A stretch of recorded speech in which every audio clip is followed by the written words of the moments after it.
آدم علیہ السلام سب سے پہلے نبی تھے، نوح علیہ السلام یہ سب سے پہلے رسول ہیں، اس بات میں کوئی شک شبہ نہیں۔ لقد ارسلنا رسولنا بالبینات وانزلنا معهم الکتاب والمیزان، اللہ فرما رہے ہیں کہ ہم نے اپنے رسولوں کو واضح نشانیاں دے کر بھیجا اور ہم نے ہر رسول کے ساتھ کتاب کو نازل کیا۔ جن کتابوں کا کتاب و سنت میں ذکر ملتا ہے، قرآن، انجیل، زبور، تورات، یہ کتابیں، اور موسیٰ کے صحیفے اور ابراہیم کے جو صحائف ہیں، صحف ابراہیم و موسیٰ، ان کا کتاب و سنت میں ذکر ملتا ہے۔ لیکن ان کے علاوہ اللہ تعالیٰ فرما رہے ہیں کہ ہم نے ہر رسول کے ساتھ کتاب بھیجی۔ رسول کہتے ہی اسے ہیں جس پر شریعت نازل ہو، جس پر کتاب نازل ہو۔ تو اللہ تعالیٰ نے ہر رسول کے ساتھ کتاب بھیجی، لیکن ان کتابوں کے نام کتاب و سنت میں نہیں آئے، لیکن ہم پر یہ فرض ہے کہ ہم ان پر ایمان لائیں۔ اِنَّا أَوْحَيْنَا إِلَيْكَ كَمَا أَوْحَيْنَا إِلَىٰ نُوحٍ وَالنَّبِيِّينَ مِن بَعْدِهِ۔ وحی کا جو سب سے پہلا سلسلہ جو اللہ تعالیٰ نے فرمایا ہے، یعنی شریعت جو سب سے پہلے جس نبی پر، جس رسول پر نازل کی گئی، یعنی جو سب سے پہلے رسول ہیں، میں نے ابھی ذکر کیا کہ وہ نوح علیہ السلام ہیں، اور آخری رسول محمد رسول اللہ صلی اللہ علیہ وآلہ وسلم ہے۔ اب یہاں ایک سوال پیدا ہوتا ہے کہ حضرت عیسیٰ علیہ السلام وہ جب قیامت کے دن آئیں گے، یعنی جب قیامت سے پہلے آئیں گے، عیسیٰ علیہ السلام کا نزول ہوگا، تو سوال یہ پیدا ہوتا ہے کہ عیسیٰ علیہ السلام آئیں گے تو وہ تو نئی شریعت نہیں لے کر آئیں گے، تو انہیں بھی رسول کہا گیا ہے، یعنی کیا وہ بھی رسول ہیں؟ تو اس کا جواب یہ ہے، جو حضرت عیسیٰ علیہ السلام وہ آئیں گے وہ بطور رسول نہیں آئیں گے، بلکہ وہ محمد رسول اللہ صلی اللہ علیہ وآلہ وسلم کے امتی کے طور پر آئیں گے، یعنی وہ کوئی نئی شریعت نہیں لے کر آئیں گے، شریعت امت محمدیہ ہی ہوں گی۔ رسول اس حساب سے ہیں جو ان کے زمانے میں ان پر کتاب نازل کی گئی انجیل، لیکن جو عیسیٰ علیہ السلام آئیں گے آخر میں تو وہ بطور امتی آئیں گے، کسی شریعت کو لے کر نہیں آئیں گے، تو شریعت محمد رسول اللہ صلی اللہ علیہ وآلہ وسلم کی ہی چلے گی۔ تو پہلی بات تو یہ ہے کہ عیسیٰ علیہ السلام یہ مستقل رسول ہے، یعنی یہ نہیں ہم کہتے کہ رسول ہیں، اور ان کا شمار اولو العزم میں سے ہے، یعنی ان رسولوں میں سے ہے جو عظیمت والے رسول ہیں، 5 جو رسول ہیں عظیمت والے، محمد رسول اللہ صلی اللہ علیہ وآلہ وسلم، حضرت ابراہیم، نوح علیہ السلام، اور اسی طرح حضرت عیسیٰ علیہ السلام، اور اسی طرح حضرت نوح علیہ السلام جو ہیں، یہ 5 جو رسول ہیں یہ اولو العزم ہیں، اولو العزم رسول ہیں، تو یعنی عظیمت والے رسول ہیں، تو ان میں حضرت عیسیٰ علیہ السلام کا بھی شمار ہے۔ تو حضرت عیسیٰ علیہ السلام یہ مستقل رسول ہے، لہذا آپ صلی اللہ علیہ وآلہ وسلم اور اس کی امت کے کسی فرد کے مابین مقارنہ کرانے کے بارے میں سوچا بھی نہیں جا سکتا، یعنی یہ نہیں کہیں گے کہ وہ حضرت عیسیٰ علیہ السلام محمد رسول وسلم کے امتی کی طرح ہوں گے، یہ نہیں کہیں گے، لیکن وہ رسول ہیں مستقل۔ لیکن جب وہ آخر میں آئیں گے تو وہ سیدنا عیسیٰ علیہ السلام جو ہیں وہ ایک نئی شریعت لے کر نہیں آئیں گے، بلکہ وہ جب ان کا نزول ہوگا تو وہ محمد رسول اللہ صلی اللہ علیہ وآلہ وسلم کی شریعت کے مطابق جو ہے وہ فیصلہ کرنے والے ہوں گے، ان کی اتباع کرنے والے ہوں گے۔ والبعث بعد الموت، اور آگے ایک کڑی کا ذکر ہے، یعنی رسولوں پر ایمان لانے کے بعد آگے ایک کڑی کا ذکر ہے کہ مرنے کے بعد دوبارہ اٹھایا جانا، یہ بھی ایمان کی ایک کڑی ہے، یعنی آخرت پر ایمان لانا۔ اس پر تو ہمارا جو تفصیلی گفتگو چل رہی ہے، تفسیر عامہ جو پارہ 30واں ہے اس کی تفسیر، یعنی آخری پارہ جو 30واں ہے اس میں قیامت کے احوال اور جو منکرین قیامت ہے ان کے جوابات دیے گئے ہیں۔ تو اس حوالے سے میں صرف ایک ہی آیت آپ کے سامنے رکھ دیتا ہوں۔ اللہ تعالیٰ فرماتے ہیں زعم الذین کفروا ان لن یبعثوا قل بلی وربی لتبعثن۔ اللہ فرما رہے ہیں کہ وہ کافر یہ خیال کر بیٹھے ہیں کہ انہیں دوبارہ نہیں اٹھایا جائے گا، بلکہ اللہ فرماتے ہیں کل کہہ دو، اے نبی آپ کہہ دو، بلا کیوں نہیں، وربی میں اپنے رب کی قسم اٹھاتا ہوں، وربی میں اپنے رب کی قسم اٹھاتا ہوں، لتبعثن تمہیں ضرور بضرور اٹھایا جائے گا، یعنی مرنے کے بعد زندہ ہونا یہ تمہارا یقینی ہے۔ اور اس پر کئی دلائل جو ہیں وہ آخری پارہ آپ پڑھیں گے تفسیر عامہ، وہ آپ کو سمجھ آ جائے گی کہ مرنے کے بعد دوبارہ زندہ کیا جانا یہ بڑا ہی اہم موضوع ہے، اور اس پر کئی دلائل اللہ تعالیٰ نے دی ہے۔ قرآن مجید کے 3 مرکزی عنوانات ہیں، اور ان میں ایک یہ بھی ہے بعث بعد الموت، یوم آخرت، یہ بھی قرآن مجید کے مرکزی عنوانات میں سے ہے۔ پہلے تو توحید ہے، دوسرے پہ رسالت ہے اور تیسرے پہ آخرت۔ یہ بھی قرآن مجید کے مرکزی عنوانات میں سے ہے۔ اس طرح آگے جو چھٹی کری ہے والایمان بالقدر خیرہ و شرہ، کہ اچھی اور بری تقدیر پر ایمان لانا، اچھی اور بری تقدیر پر ایمان لانا۔ اللہ تعالیٰ فرماتے ہیں کہ الم تعلم ان اللہ یعلم ما فی السماوات والارض ان ذلک فی کتاب ان ذلک علی اللہ یسیر، یعنی اللہ تعالیٰ کا مختلف اشیاء خصوص طرز پر بنانا تقدیر سے یہ مراد ہے۔ ہر شے کی تقدیر آسمانوں اور زمین کو پیدا کرنے سے 50 سال پہلے ہی لکھ دی تھی۔ یہ اللہ تعالیٰ قرآن مجید میں فرماتے ہیں کہ اللہ تعالیٰ نے ہر شے کی تقدیر انسان کو پیدا کرنے سے پہلے، یعنی زمین و آسمان کو پیدا کرنے سے پہلے 50 سال پہلے ہی، بلکہ 50,000 سال پہلے ہی اللہ تعالیٰ نے لکھ دیا تھا کہ الم تعلم ان اللہ یعلم ما فی السماوات والارض ان ذلک فی کتاب ان ذلک علی اللہ یسیر۔ کیا آپ نہیں جانتے کہ بے شک اللہ تعالیٰ جو کچھ آسمان میں ہے، جو کچھ زمینوں میں ہے، اسے جانتا ہے، یعنی اللہ تعالیٰ کو علم ہے کہ کون کیا کرے گا، کیا کر رہا ہے۔ ان ذلک فی کتاب، اللہ فرما رہے ہیں کہ یہ سب کچھ کتاب میں یعنی لوح محفوظ میں اللہ تعالیٰ نے سب کچھ لکھ دیا ہے، اور یہ آسمان و زمین کو 50,000 سال پیدا کرنے سے پہلے ہی، یعنی ان کو پیدا کرنے سے 50,000 سال پہلے ہی اللہ تعالیٰ نے سب کچھ لکھ دیا ہے۔ خیرہ و شرہ، تقدیر کو خیر کے ساتھ متصف کرنے کا معاملہ تو ظاہر اور واضح ہے، یعنی اگر تقدیر اچھی ہو، یعنی کوئی انسان کو نعمت ملے، کوئی خوشی ملے، تو وہ اللہ تعالیٰ کی طرف سے۔ وشرہ، اور تقدیر کے برے ہونے پر بھی مان لانا ہے، یعنی شر سے مراد کیا ہے، اسے شر کے ساتھ اس لیے متصف کرنے کا تعلق یہ ہے، مقصد یہ ہے کہ اس سے مراد مقدور کی شر ہے، نہ کہ تقدیر کی۔ یعنی کوئی بندے کو شر پہنچتا ہے تو وہ اللہ کی طرف سے نہیں پہنچتا، بلکہ وہ بندے کی کرتوتوں کی وجہ سے پہنچتا ہے۔ یہ بڑی اہم بات ہے کہ اگر کسی بندے کو کوئی شر پہنچتا ہے، کوئی نقصان پہنچتا ہے، تو وہ اللہ کی طرف سے نہیں ہوتا، بلکہ وہ انسان کا خود اس کی کرتوت ہوتی ہے، جس کی وجہ سے اللہ تعالیٰ اسے جو ہے وہ شر میں مبتلا کرتا ہے۔ اس لیے اللہ تعالیٰ کے جملہ افعال میں خیر و حکمت ہوا کرتی ہے، اس میں شر نہیں ہوتی، یعنی اللہ تعالیٰ کی جو صفات ہیں اس میں اور افعال جو ہے اللہ تعالیٰ کی، اس میں خیر ہی خیر ہوتی ہے، اس میں شر کا ذرا برابر بھی شیبہ اور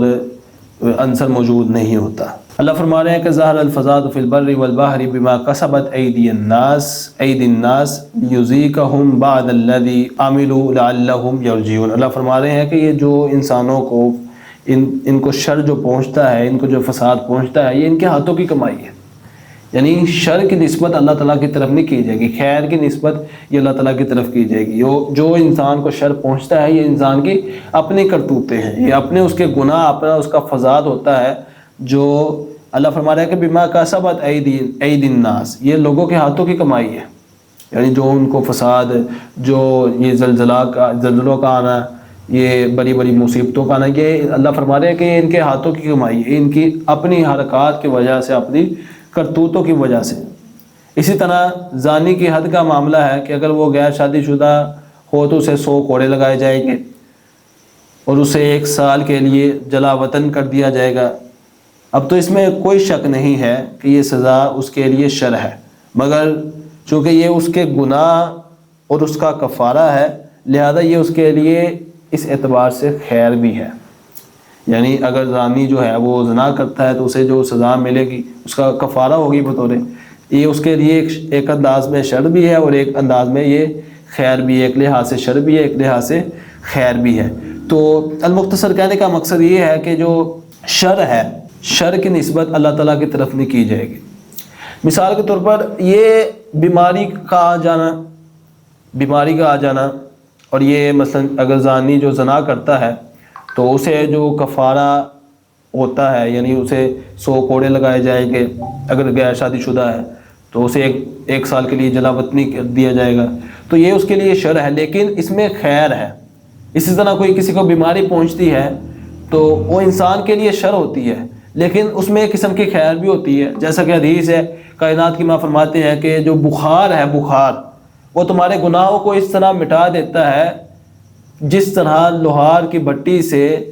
جو لوہار کی بٹی ہے وہ لوہے سے میل کچیل کو صاف کر دیتی ہے، اس طرح بخار تمہاری نیکیوں، تمہارے گناہوں کو صاف کر دیتا ہے، مٹا دیتا ہے۔ یہ صحیح مسلم کی حدیث ہے۔ تو بیماری آ جانا یہ ایک پہلو سے خیر بھی ہے، گناہوں کا کفارہ بن جاتی ہے بیماری، گناہ مٹ جاتے ہیں بیماریوں سے، یہ احادیث اس پر موجود ہیں۔ تو ایک لحاظ سے انسان کے لیے شر ہے۔ تو المختصر بات کرنے کا مقصد یہ ہے کہ جو شر ہے وہ اس کی نسبت اللہ تعالیٰ کی طرف نہیں کی جائے گی، یعنی اور جو خیر ہے اس کی نسبت اللہ تعالیٰ کی طرف کی جائے گی۔ المختصر آگے شیخ الاسلام امام ابن تیمیہ رحمۃ اللہ علیہ لکھتے ہیں، وہ کتاب جو میں نے بھیجی ہے وہ سب اپنے پاس کھول لیں۔ آگے لکھتے ہیں وَمِنَ الْإِيمَانِ بِاللَّهِ، اللہ پر ایمان لانے میں سے یہ ہے، یعنی اللہ پر ایمان لانے کے ضمن میں یہ بات بھی آتی ہے کہ الایمان بما وصف به نفسه فی کتابہ، کہ اس چیز پر ایمان لایا جائے جو اللہ تعالیٰ نے اپنے آپ کو کتاب و سنت میں متصف کیا ہے، یعنی جو باتیں اللہ تعالیٰ نے اپنے متعلق ہمیں کتاب و سنت میں بتایا ہے ہم اس پر ایمان لیں، یعنی اپنی طرف سے اس میں کوئی بات ایڈ نہ کریں۔ وَبِمَا وَصَفَهُ بِهِ رَسُولُهُ صلی اللہ علیہ وسلم، ہم اللہ کے بارے میں وہ ایمان لائے، ان چیزوں پر ایمان لائے جو ہمیں رسول اللہ صلی اللہ علیہ وسلم نے اللہ کے متعلق بتائی ہیں، یعنی جو کچھ کتاب و سنت میں ہے اللہ کے بارے میں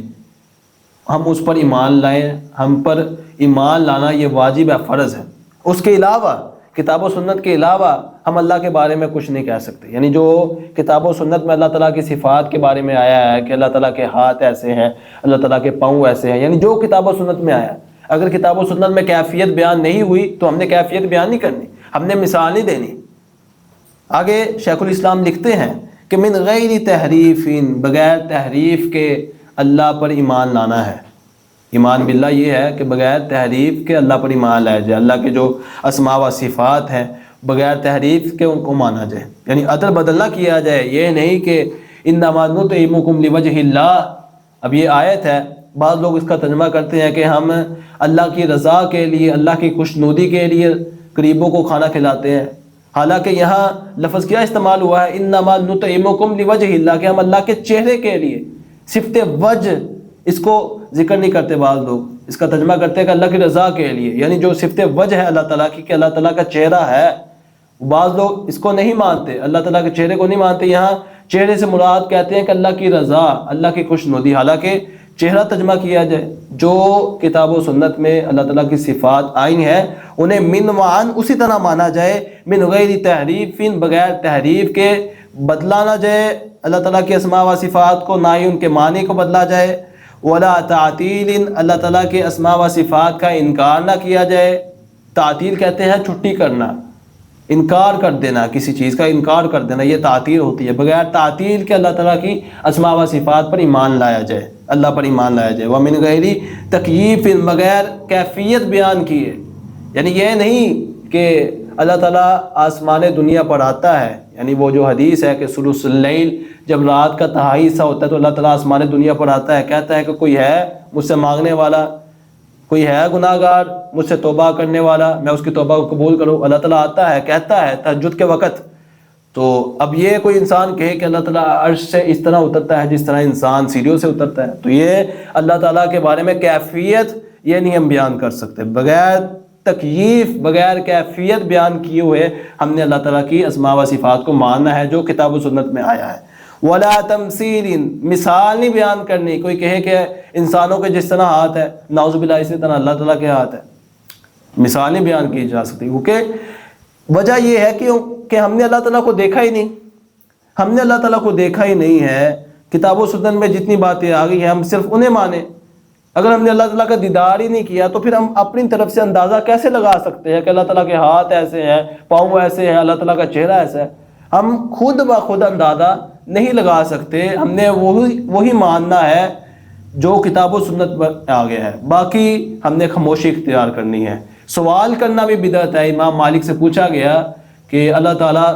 آسمان دنیا پر آتے ہیں، کیسے آتے ہیں؟ اللہ تعالیٰ سے نیچے آتے کیسے آتے ہیں؟ تو امام مالک نے کیا جواب دیا؟ کہا کہ یہ اللہ تعالیٰ کی کیفیت، یہ تو ٹھیک ہے اللہ تعالیٰ سے نیچے آتے ہیں، یہ معلوم ہے، یہ بات ٹھیک ہے، لیکن اس کے بارے میں سوال کرنا کیسے آتے ہیں، کیفیت کا سوال کرنا، وہ فرماتے ہیں سوال عنہ بدعہ، اس کے متعلق سوال کرنا یہ بدعت ہے۔ امام مالک کا واضح فتویٰ ہے کہ جو بندہ اللہ تعالیٰ کی کیفیت بیان کرتا ہے، اللہ تعالیٰ کرسی پر بیٹھے ہیں، اس طرح بیٹھے ہیں جس طرح انسان بیٹھتا ہے، ٹیک لگا کر بیٹھے ہیں، اگر کوئی ایسے کہتا ہے تو نعوذ باللہ وہ اللہ تعالیٰ کی کیفیت بیان کر رہا ہے، جو کہ کتاب و سنت کے صریح خلاف یہ بات ہے، اور امام مالک کا فتویٰ ہے کہ یہ بدعت ہے۔ اللہ سے دعا ہے کہ اللہ تعالیٰ ہمیں سمجھنے کی توفیق عطا فرمائے۔ کل سے ہم آگے جو ہے وہ پڑھیں گے بل یؤمنون بان اللہ سبحانہ وتعالی لیس کمثلہ شیء وہو السمیع البصیر۔ آگے امام تیمیہ رحمۃ اللہ علیہ نے، امام ابن تیمیہ رحمۃ اللہ علیہ نے اس پر ایک دلیل نقل کی ہے کہ اللہ تعالیٰ کی مثل کوئی ہے ہی نہیں، اور وہ سننے والا ہے اور وہ دیکھنے والا ہے۔ اس کی کل انشاءاللہ تشریح بیان کی جائے گی اور ہم آگے اسے حل کریں گے، اس کی عربی عبارت کو۔ اللہ سے دعا اللہ تعالیٰ ہمیں سمجھنے کی توفیق عطا فرمائے۔ والسلام علیکم ورحمۃ اللہ وبرکاتہ۔